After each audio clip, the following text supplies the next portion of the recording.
Hey everybody, welcome back to the vlog. Thank you once again for joining me for tea time this morning. Today we have some A7sIII, I think it's called. This stuff is absolutely amazing, guys. Amazing. It has this like smoky, earthy, next to a fire type of flavor. I think they actually take this black tea and they smoke it to dry it instead of just letting it dry. This is amazing.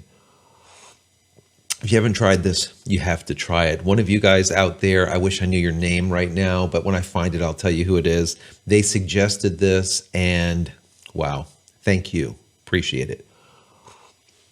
So today is going to be a Sony day. As you can see, I kind of changed things up a little bit. The studio is kind of an uproar. I am now in the back of the studio. The front of the studio where my setup used to be is now like a living room. All right, there's like a 4K TV over there with PS4 and Xbox and Wii and all kinds of other niceties where you can sit around and watch TV or do whatever you want to do. So we kind of changed things up. I also needed a big desk. So I got this big, massive square desk in here now too.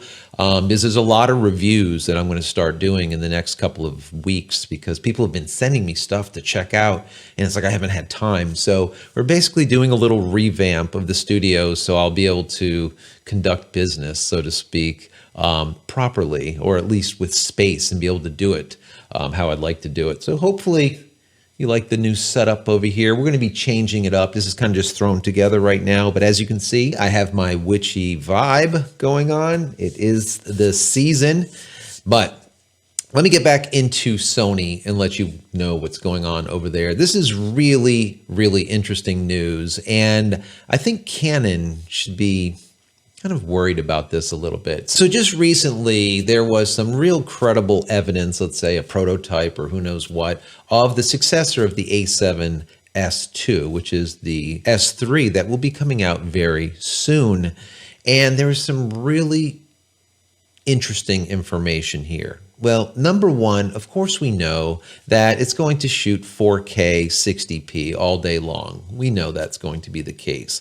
They also said that it will do 4K at 120p, which is really nice. 4K slow-mo will be amazing. Now, I predict that it'll most likely also be able to shoot 6K, maybe only at 24 frames per second, but I think 6K will be there because most likely this is going to be a 6K sensor and it'll be kind of resampled down to 4K. A lot of times we'll see companies do that because it just makes for a better image. Now, before I get into the last spec, which is very interesting here, you guys, I'm sure, are aware of that in the past, I've always said that the bane of mirrorless cameras has always been heat. Why? Because they're generally smaller and there's very little way to disperse the heat, all right? And as you process more and you move quicker and you capture more frames and everything else, higher bit rates, it takes a lot of processing power. Processing creates heat.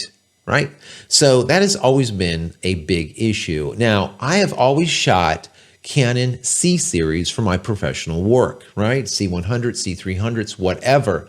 Why is that? The reason is I never have to worry about heat. Why? Because the Canon C series cameras have fans built in. All right. So you can place a card in that unit, start recording 4K and do it all day long or until your card is full. You never have to worry about it overheating. I've recorded massive seminars with these things for 8-10 hours, just replacing cards and flipping between cameras. No problem. Now, Sony is supposedly going to have the same thing, a fan built into it. What? Yes, a fan for cooling. I've said this for like ever, that these camera companies should put some type of cooling component in there to be able to disperse heat. It's just necessary. Now, are they the first? No, Panasonic with their S1H, I believe, did it also. But Sony is now doing it with their S series. Now, their S series has been a massive success when it comes to video. Why? It just works awesome. Their low light on their A7S series has always been phenomenal. Their tracking, phenomenal, right? Focus is so important, and Sony has it in spades, whereas Panasonic has always been struggling with it. And of course, we know Canon can definitely pull focus pretty well. So this is really exciting news because now we're going to most likely see a Sony A7S III with a fan in it that's not going to be limited by heat. All right. A lot of times these companies have to dumb down those cameras because they can't run them as fast as they want because they can't disperse the heat in these small little bodies, right? There's no way to disperse it. So this is really exciting news. I am excited. So like I said at the beginning, I really do feel that Canon needs to be put on notice here because if Sony does pull this off and their A7S III does come out with a fan in it, they have awesome autofocus. Their low light capacity is fantastic. And it's just going to be an amazing camera to be able to do 4K, 120 frames per second, possibly 6K at 24 frames per second. Professionals like me that are currently using Canon C Series cameras might look at a Sony and say, this is all that I really need. And these days, we know, guys, it's all about budget. How much are you spending? How much are you making? And where can you cut corners? What can you do to make a larger profit? Because the industry is slightly in this, let's call it a recession, okay? A decline. There is shrinkage, let's say, for us professional photographers. So anyways, guys, I am really excited about this. You know, guys, I'm a Canon guy for 20 years, but I never wave their flag. I am not a fanboy. I just kind of call things as I see it. And I hope you guys appreciate that. So I am excited about this. So we'll see what ends up happening. I want to know from you, what do you think? If Sony does pull this off and end up having a fan inside this camera, do you think it's something that you would be interested in possibly picking up for your video productions?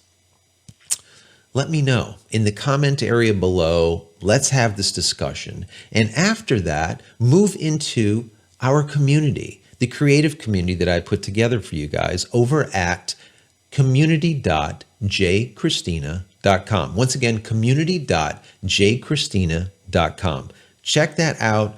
Go and sign up. It's 100% free, and there's just amazing people there ready to help. Just give to the community selflessly on a regular basis. So if you have any questions, you can always post them up over there and have this direct communication back and forth. It's real time, fully archived, and you can actually search for things, unlike YouTube. So that's it, guys. I hope you've enjoyed this video. And if you have, please throw me a big thumbs up. That would be awesome. And don't forget to smash that subscribe button so you can get all my videos when they become available, and click the bell icon so when they are available, you will be notified of it. And finally, head over to my website, JCristina.com, where you can find all the photography tools that I've invented for you and me over the years. And hopefully there's something there that you might like. And if there is, please pick it up and support me. Right now, I still have that coupon going on. I extended it because there's been a ton of people that have been using it. I said, you know what? I'm gonna leave it. So if you go to JCristina.com, you pick up anything from there, you fill your shopping cart with whatever it is, use coupon code YT20 at checkout. Once again, it's YT20 at checkout, and you'll get 20% off the entire lot, everything. So guys, that's it. I'm out of here for yet another vlog. We'll see you in the next one. Many blessings.